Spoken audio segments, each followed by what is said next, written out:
Après son jubilé de platine, Elisabeth II est sous pression comme la Barbade il y a quelques mois. La Jamaïque devrait quitter le Commonwealth et la visite de Kate Middleton et du prince William n'aura pas fait changer d'avis les politiques jamaïcains. La puissance d'Elisabeth II aux Caraïbes va peut-être diminuer considérablement.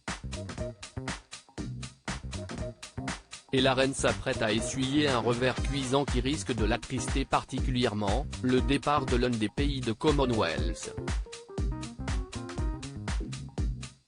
Depuis son couronnement, quand elle avait 21 ans, Sa Majesté est particulièrement attachée à cette organisation internationale qui regroupe 54 pays.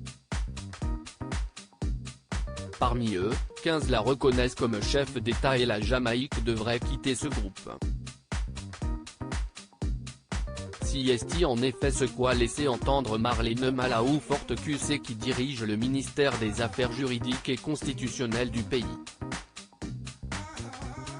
Au Parlement de Kingston, elle a affirmé que le processus serait achevé avant les prochaines élections en 2025. Cette séparation comprendra plusieurs étapes, dont un vote à la Chambre et Sénat du Parlement jamaïcain et un référendum populaire. L'objectif est de produire en fin de compte une nouvelle constitution de la Jamaïque, promulguée par le Parlement de la Jamaïque, pour, entre autres, établir la République de la Jamaïque en tant que république parlementaire, remplaçant la monarchie constitutionnelle et affirmant notre autodétermination, a-t-elle affirmé. Je suis heureux d'informer cette honorable chambre que le travail pour atteindre cet objectif, tout en se faisant par étapes, a officiellement commencé. Cette décision radicale de devenir une république est intervenue après la tournée royale exceptionnelle du prince William et de Kate Middleton dans les Caraïbes.